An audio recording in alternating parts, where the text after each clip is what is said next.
Welcome back. In this video, I'm going to show you how to do form validation in Laravel. So here you can see I have a form here. I have CSRF token, and then I have actually created here a route. Here you can see post route. Why? Because the method is post, so I have to create here a post route, right? And here I have mentioned here a controller, that is user controller. And then I have a method, and I have mentioned here a method, and that is confirm user. So let's go to the user controller here. So you'll find a controller in app, then HTTP, then controllers. Inside controller, you can see that we have a controller, user controller, and here you can see the function is here, confirm user, and we have passed here a request class. Here you can see now we can actually create a object for this, and this is the object and $request. So we can actually find all the field name through this $request. But let's say I want to check the field is empty or not. So I will actually remove this required for all the field, and I will do validation in Laravel way. So let's go here, and I will check that $request. I have here request and then arrow sign. Then I have a built-in method, and that is validation. Validate. Okay. And here I have to pass the array. Why? Because I have multiple value. Here you can see I have multiple field value here, name, email, and password. So I'll go here and I will check that. Okay, validation. I will check first of all the field name, first field name, and that is name, right? So I will copy it, and here I'm going to say name, and then this sign. Okay. And then I will say required, required, required. Then use comma here. And then we have what? Email. Then we have to use here required, and I want to actually do it as email way. I mean, it should have @ sign, right? And then gmail.com or something else .com. So here I have mentioned that it should be in email way, and then I have to mention another field name, and that is password. Here you can see password. And all right, and I will say here required. We have to use here required. Now I'll go to the browser, and if I refresh, here you can see if I click here add user, it's shown nothing. But to actually show anything, we have to go to the add user here, and inside it, okay, inside form, we'll actually go here and we'll create a div for it. And here I want to actually print the error. So I can actually say here $errors. What will happen? Let's check. Let's go to the browser and refresh it, add user, and here you can see name, the name field is required, the email field is required, and password, the password field is required. So this is actually unreadable. I mean, normal user cannot actually read it, right? So let's change here something. But one thing, let's say I want to refresh it, and here you can see we have square brackets here, right? So it shouldn't be there.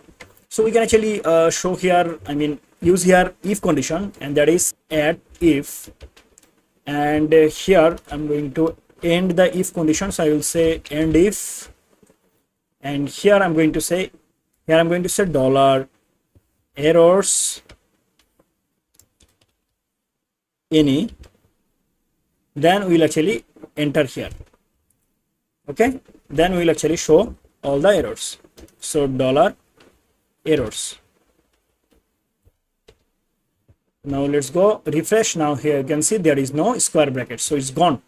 Now if I click here add user, here you can see it's showing as an array. So for this kind of associative array, we need for each, right? So let's go here. I'm going to actually remove it, and I will use for each. So I will say if any error, if here any error, so we'll actually go here for each loop, and we know we have to end the for each also for each, And in the parentheses, what do you have to say? We have to mention dollar errors, and then we have to use here this angular sign, this arrow sign, and then we have to say all. So we want all the data as dollar error. Now we will show error, dollar error. Let's go and refresh once again. Here you can see there is nothing. Add user, and here you can see the field name is required, the email field is required, the password field is required. So let's say I want to show them here, right? Okay, so let's say I want to show them in as a list. So what can I do here? I can actually use here list. So I will say here list, let's say ul li, and I'm going to actually cut it from here. I'm going to show it here. So now refresh, there is nothing. If I click here, and here you can see the name field is required, email field is required, password is required. Now let's say I want to give here name only, and then click here add user. Here you can see it shows the email field is required and password field is required, but we lost the name value also. So we should so we shouldn't lost it, right? So how can I do this? We can use here in the field a value. So I want to add value in every single input here. Okay, I will add value, and that is I have to use here old, and here I have to give the name, old name. Now let's go and refresh. Here is nothing. Say yamin add user. Here you can see the email field is required and password field is required. So we have email name also, right? Okay, so we have to change it. Let's say we will say here email and here password, because password field name is password, right? Yeah. Now refresh once again, and here let's say I want to say yamin and then add user. Here you can see we haven't actually give here any value, so they shown us that email field is required, the password field is required, and also we have the name value also, right? Now we can actually give here email, let's say yamin@gmail.com, and add user, and here you can see we have name and email, and we need just only password. And if I say here password, let's say 123 add user, and there is nothing. Why? Because we haven't actually shown here anything. Okay, so we have to actually go here, and we have to say that okay, return redirect. Okay, redirect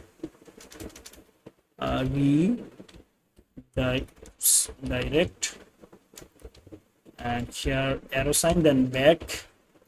Then I want to pass a message, so I will say with, and inside with I'm going to pass a message with the variable. So the variable name would be, let's say success, SUCCESS, success.